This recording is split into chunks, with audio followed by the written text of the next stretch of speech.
চাইছি যে একটা অমোচনীয় কালি পাওয়া যায় কিনা। আমাদের নির্বাচন কমিশন, জাতীয় নির্বাচন কমিশন থেকে আমাদের বলা হয়েছে যে অমোচনীয় কালি ওনারা ব্যবহার করেন সেটি প্রতি বছর নির্বাচনের আগে ওনারা জার্মানি থেকে ইম্পোর্ট করেন এবং নির্বাচন শেষে বাকি অবশিষ্ট কালি ওনারা ডিস্ট্রয় করতে হয়। এটা হলো নির্বাচন প্রোটোকল। সুতরাং আমরা এই কালি অন্য কোথাও পাওয়ার কোনো সুযোগ আমাদের নাই। ঢাকা ইউনিভার্সিটিতে যে সমস্যা হচ্ছে, জাহাঙ্গীরনগরে একই সমস্যা হয়েছে। আমরাও মানে অনেকটা দায় সারা গোছের একটা কালি আমরা দিয়েছি। এটা এরকম যে এটা আমরা নিশ্চিত করছি আগে যে আমাদের ভোটারদের পরিচিতি হলো তার আইডি নাম্বার এবং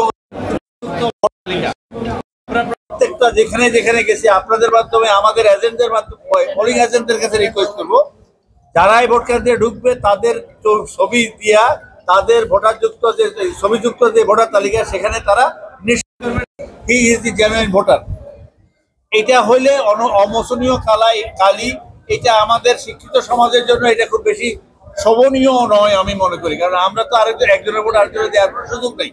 আমি সেই অর্থে বলবো যে আপনারা এই মেসেজটুকু আমাদের দিবেন। এটা আমাদের জাতীয় অক্ষমতা।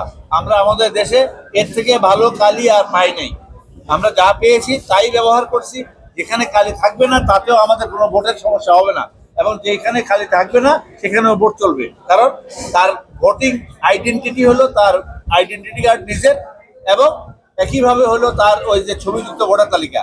আপনাদের দৃষ্টিতে একটি ভালো নির্বাচনের জন্য যত ধরনের প্রিকশনারি মেজার আমরা নিতে চেষ্টা করেছি, এরপরেও আমাদের যে ব্যর্থতা এখানে আসলো এটি আমার ব্যর্থতা না, এটা আমাদের সামগ্রিক রিয়েলিটি।